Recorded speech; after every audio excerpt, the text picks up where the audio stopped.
आपको पता है उत्तराखंड के अंदर में अभी कुछ दिनों पहले एक इमाम साहब के, एक मौलाना साहब के घर को सील कर दिया गया उत्तराखंड में। ये सब नाटक उधर ही होता। अक्सर जाहिल और अनपढ़ लोग मसनूई जाहिल बनते, यानी जबरदस्ती जाहिल बनते, नहीं जानना चाहते हैं कि शास्त्रों में क्या लिखा। ये नेता अमन परस्ती नहीं ला सकते, नेता लड़ाते हैं, बल्कि अमन परस्ती और एक दूसरे मजहब के ताल्लुक से अगर सम्मान कहीं से होगा तो शास्त्रों से होगा, कुरान से होगा, गीता से होगा। हिंदू भाइयों को यही कहूंगा कि पढ़िए आप अपना गीता, उसके अंदर कहा गया है कि लड़ो मत, झगड़े मत करो, अमन और सुकून के साथ अपनी जिंदगी गुजारो। अहिंसा सत्यम करो दस्याग शांतिरपैशुनम दया भूलेश्वलो लोप्तवम हीर चापला। झूठ मत बोलो, जुल्म मत करो। और खुदा का कुरान भी यही कहता, खुदा का कुरान ये कहता है कि फसाद मत फैलाया कीजिए ज़मीन पर। किसी इंसान को बिना किसी बात के मारते हैं तो पूरा गोया पूरी इंसानियत को आप मारते हैं, मर्डर करते, उसका कत्ल करते। मन क़तल नफ्सन बिग़ैरि नफ्सिन व फ़सादिन फ़िल अर्ज़ि फ़कअन्नमा क़तल अन्नास जमीआ। शास्त्र के हिसाब से अगर जिंदगी गुजारी जाएगी तो ये दंगे फसादात नहीं होंगे। उनमें अव्वल नंबर पर अगर कोई शास्त्र है, पहले नंबर पर तो खुदा का कुरान करीम। मेरे भाइयों, पता है उस इमाम, उस मौलाना साहब के घर पे उत्तराखंड में 213 या 14 मदरसे सील कर दिए गए। पता है किस वजह से? सिर्फ इसलिए कि कुरान की तालीम होती। वजह यह बताई गई कि कुरान की तालीम होती। क्यों जी? कुरान की तालीम होती तो क्या गुनाह? कुरान की तालीम के लिए तो भारत का संविधान अलाउ करता है ना। अभी हम लोग 26 जनवरी हम लोगों ने मनाया। 26 जनवरी क्यों मनाते हैं? 26 जनवरी इसलिए मनाते हैं, उस दिन देश का संविधान लागू हुआ था। 26 जनवरी को देश आज़ाद हुआ 15 अगस्त को, लेकिन देश में कानून जो लागू हुआ वो 26 जनवरी 1950 को। ये नॉलेज भी हमें होना चाहिए, हमारे बच्चों को नहीं होता। हमने 26 जनवरी के दिन ही एक जगह पर पूछा, एक तालीमी इदारे में, हम अपने मकतब या मदरसे में हमने पूछा कि आज एक बच्चे से पूछा, उस बच्चे ने कहा कि हजरत आज तो देश आज़ाद हुआ था। हमने कहा बेटे 15 अगस्त को क्या हुआ था? बोला उस दिन भी हुआ था। हमने कहा अच्छा, डबल आज़ाद हुआ था। नहीं, हम अपने बच्चों को तारीख का नॉलेज दें कि देश आज़ाद हुआ कब, देश का संविधान बना कब, और देश को आज़ादी किसने दिलाई। सबसे पहली जंग कौन लड़ा? अंग्रेज के सामने में सीना तान कर कौन सा तबका खड़ा था? सर पे पगड़ी बांधकर कौन सा तबका लड़ाई कर रहा था?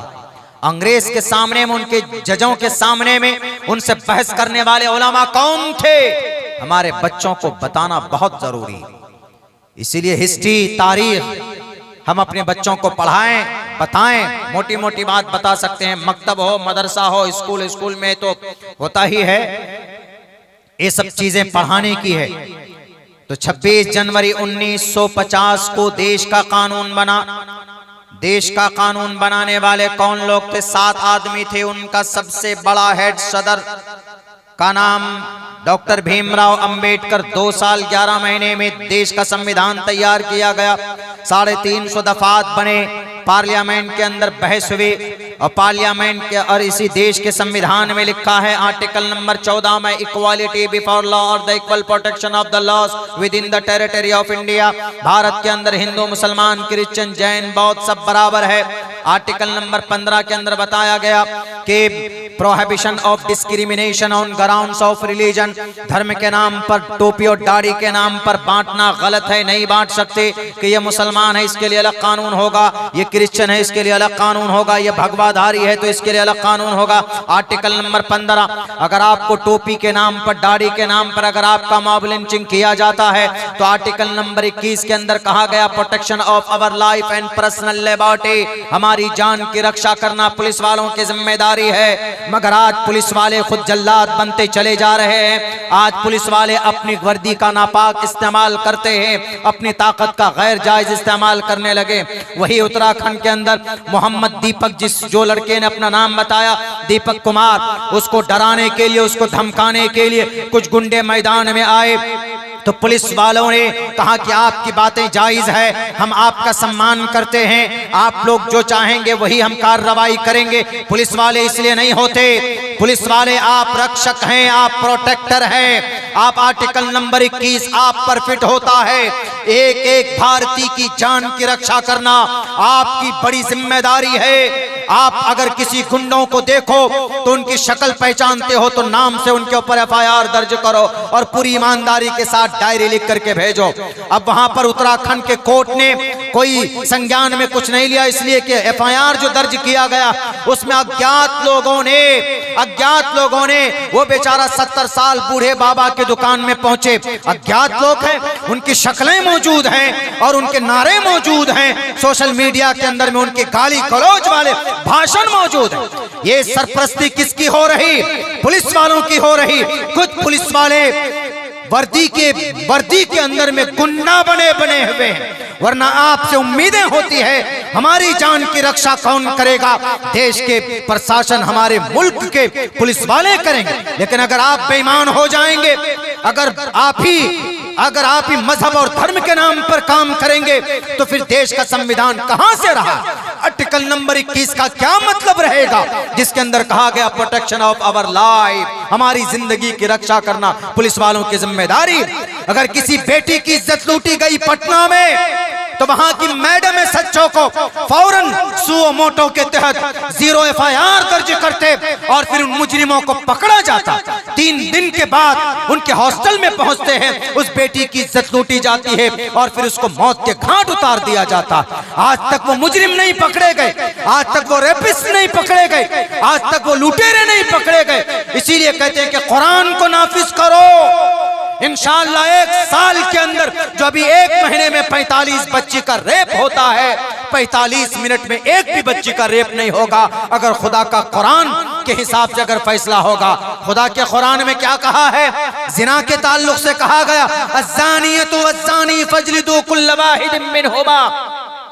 जिना करने वाले मर्द और जिना करने वाली औरतें, अगर जिना करने वाला रेपिस्ट पकड़ा जाता है, जिना साबित हो जाता है, तो बरसरेआम लटकाओ, उसको कमर तक खोद कर धंसा दो जमीन में और इतने पत्थर बरसाओ कि उसका सर फटेगा, उसका भेजा बाहर निकलेगा और उसका खून का फव्वारा निकलेगा। और फिर ये सजा किसी घर में नहीं होनी चाहिए। खुदा का कुरान कहता है, वलियशद अज़ाबहुमा ताइफतुम मिनल मोमिनीन, एक झुंड में सजा होनी चाहिए ताकि पूरी दुनिया के उन शैतानों को पता चले जो समाज की बेटी की इज्जत लूटते और फिर उन्हें मौत के घाट उतार देते। उनको डर पैदा हो, उनके खून के अंदर वो जो गर्मी है, जो जिना करने की, जो अय्याशी की गर्मी है, वो ठंडा पड़ जाए। और खुदा का कुरान कहता है, वला ताखुजुकुम बिहिमा राफतुन फी दीनिल्लाह। ऐसा नहीं है कि अगर कोई मंत्री का बेटा है तो उसको छोड़ दो, अगर कोई मिनिस्टर का बेटा है तो उसको छोड़ दो कि नहीं जनाब ये मंत्री का बेटा है। इसलिए हमारे जज साहब भी परेशान में आ गए, अरे ये तो मिनिस्टर का बेटा है, ये तो मंत्रालय से इनका रिश्ता है, ये तो विधायक का बेटा है, ये तो MP साहब का भांजा है, इसीलिए इस पर कार्रवाई नहीं होना चाहिए। खुदा का कुरान कहता नहीं, वला ताखुजुकुम बिहिमा राफतुन फी दीनिल्लाह, कोई कंप्लेन नहीं, कोई रियायत नहीं। अल्लाह की शरीयत में सब बराबर है। उमर फारूक के बेटे ने शराब पी थी, अमर बिन आस ने मुल्क मिस्र के अंदर उनको एक कमरे के अंदर में हद लगाई थी, सजा दी थी। हजरत उमर फारूक को पता चला तो अमर बिन आस को कहा कि तुमने गलत किया। कहा कि अमीरुल मोमिनीन आपका बेटा था। कहा मेरा बेटा हो या कोई भी हो, शरीयत की सजा में, शरीयत के हुक्म में सब के सब बराबर है, इक्वल है। इस्लाम के अंदर इक्वलिटी है, लेकिन हमारे देश के अंदर जो संविधान में इक्वलिटी है उसको आज पारा पारा करके रख दिया गया। इसीलिए हम कहते हैं कि कुरान से बेहतर दुनिया के अंदर कोई निजाम नहीं, कुरान से बेहतर कोई सिस्टम नहीं।